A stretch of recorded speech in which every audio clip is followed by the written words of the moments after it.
Hello everyone, welcome back to Vision World Affair. दोस्तों, क्या आप इन चेहरों को पहचान रहे हैं? बेशक पहचान रहे होंगे आप। ये वो चेहरे हैं जो किसी पहचान के मोहताज नहीं हैं। दोस्तों, क्या कभी आपने देखा है कि इन्होंने, चाहे उरी अटैक हुआ हो, चाहे 26/11 का हमला हो, चाहे पुलवामा अटैक हो, या बांग्लादेश में हो रहे हिंदुओं के अत्याचार पर कभी इन्होंने एक शब्द भी बोला हो? नहीं सुना होगा आपने। क्यों? क्योंकि जो भी टेररिस्ट है, जो भी कट्टरवादी हैं, इनकी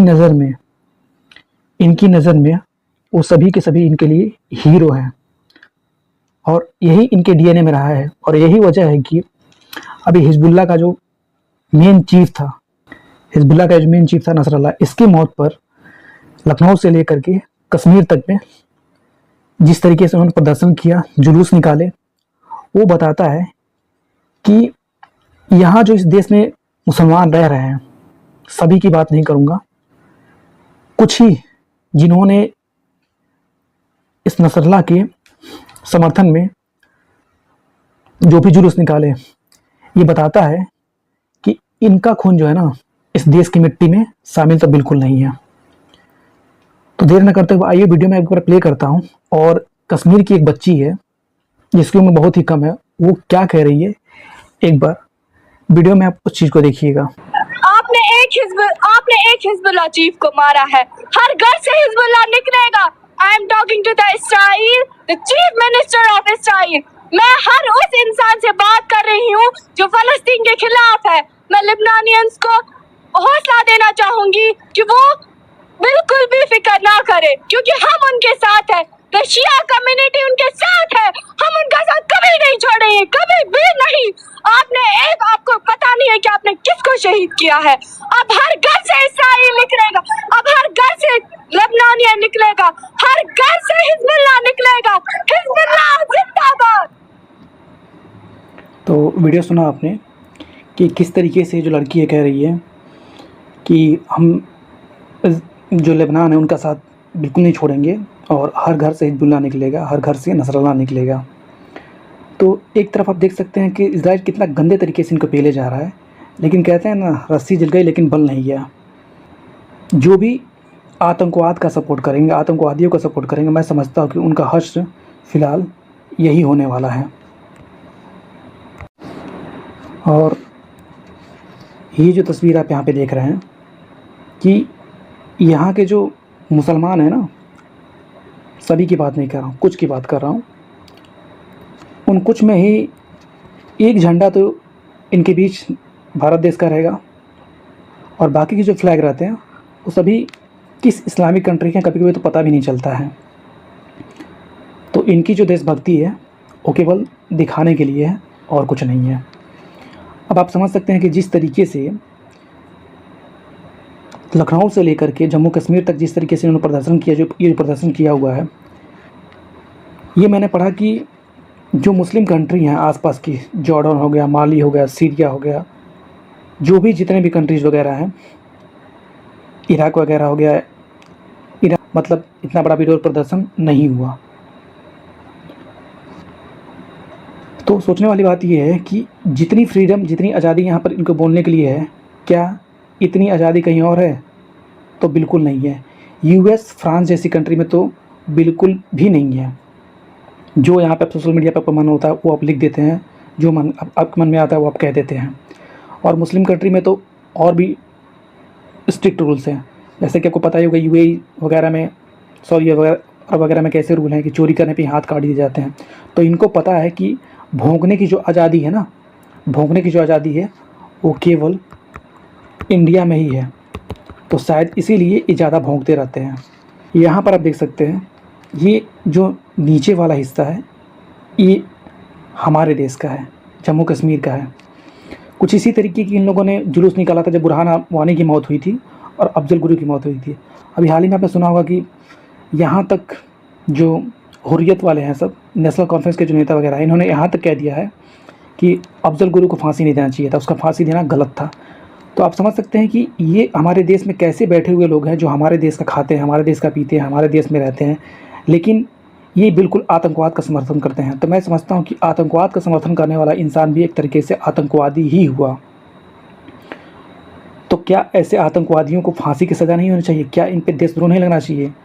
तो दोस्तों ये सब चीज़ें क्यों नहीं हो पाती हैं? क्योंकि कानून जो है ना, आपका जो कानून है वो केवल छोटे लोगों पे ही लागू होता है, ऐसे बड़े लोगों पे कानून लागू नहीं होता है। खैर, और ऊपर वाला जो आप तस्वीर देख सकते हैं ये ईरान का है। ये ईरान का बंदा क्या कह रहा है कि थैंक यू इज़राइल। किस बात को लेकर के?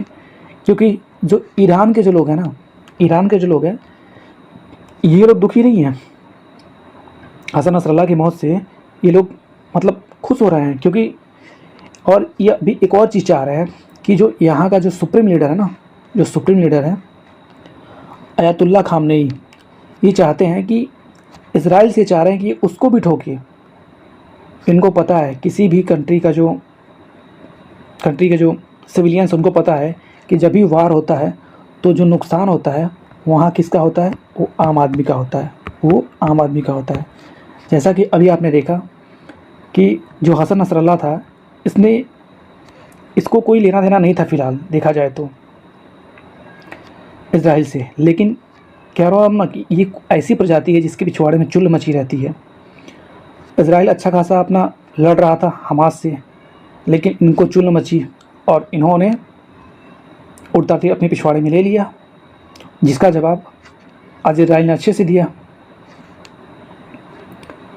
तो ईरानी इस मामले में कहीं ना कहीं देखा है तो समझदार हैं, और ये नहीं चाहते कि हम वही चीज़ें भुगतें जो अभी फ़िलहाल लेबनान ने भुगती है। तो मैं समझता हूँ कि अगर यहाँ पर जो इनका सुप्रीम लीडर है अयातुल्ला खामनेई, अगर ऐसी कोई भी चीज़ करता है तो मुझे लगता है कि जो हाल लेबनान का हुआ है वही हाल जो है ईरान का भी होगा, अगर वो भी अपनी जीत पे इसी तरीके से अड़ा रहा तो। दूसरी तरफ आप देख सकते हैं कि जो सऊदी अरब के प्रिंस हैं उन्होंने क्या कहा है, बहुत बड़ा इन्होंने बयान दिया हुआ है। पंचजन्य एक पत्रिका है, इसके अकॉर्डिंग सऊदी अरब ने मुसलमानों को बड़ा झटका दिया है, और सऊदी अरब के जो क्राउन प्रिंस हैं मोहम्मद बिन सलमान ने फ़िलिस्तीन के ख़िलाफ़ बड़ा बयान दिया है। इन्होंने कहा है कि मुझे फ़िलिस्तीन के मुद्दे से कोई फ़र्क नहीं पड़ता, मुझे फ़िलिस्तीन की कोई परवाह नहीं। मक्का और मदीना राजनीति की जगह नहीं है, हम यहाँ फ़िलिस्तीन के समर्थन में कोई गतिविधि नहीं होने देंगे। अब आप यहाँ पे समझ सकते हैं कि क्या इनसे भी कट्टर कोई मुस्लिम कंट्री है? सऊदी अरब हो गया, यूएई हो गया। लेकिन इनको देखिए कितने शांत हैं ये, और किस तरह का स्टेटमेंट इन्होंने दिया हुआ है। एक हमारे देश में बैठे हुए नागरिक हैं, सबको पता है कि इस देश में फ्रीडम ऑफ स्पीच कितनी ज़्यादा मिली हुई है। शायद इन्हीं चीज़ों का कुछ मुसलमान जो है वो गलत तरीके से फ़ायदा उठा रहे हैं, और मैं समझता हूँ कि इसको लेकर के काफ़ी कड़े कानून बनने चाहिए, ताकि कोई इस तरीके की हरकत ना कर सके, या किसी भी आतंकवादी का इस तरीके से कोई इस देश में रह करके, इस भारत देश में रह करके समर्थन ना कर सके। फ़िलिस्तीन के समर्थन में कोई पोस्टर निकालना या प्रार्थना करने पर हमने पूरी तरह रोक लगा रखी है। अब आप समझ जाइए कि किसी तरीके के पोस्टर निकालने पर, प्रार्थना करने पर रोक लगा रखी है। और हमारे यहाँ क्या हो रहा है, हमारे भारत देश में आराम से कभी कभी ये देख रहे हैं कि फ़लस्तीन का जो फ्लैग होता है उसको कोई लहरा दे रहा है, सोशल मीडिया पे जिसको जो मन कर रहा है वो पोस्ट कर दे रहा है। और अभी हमने नसरल्ला की मौत में देखा है किस तरीके से लोगों ने लखनऊ से लेकर के पूरे जम्मू कश्मीर तक किस तरीके से इन लोगों ने जुलूस निकाले, विरोध जताया, किस तरीके से उन्होंने मातम मनाया। मैं समझता हूँ एक आतंकवादी से किस बात की हमदर्दी? आतंकवादी होता है, आतंकवादियों से किस बात की हमदर्दी? खैर, जिसके डीएनए में इस तरह की चीज़ें नहीं हो वो और भला क्या ही कर सकता है। इज़राइल और हिज़्बुल्लाह को लेकर के अब तक की अपडेट्स, इससे रिलेटेड आगे जो भी अपडेट्स मुझे मिलेंगी मैं वो आपके लिए लाता रहूँगा।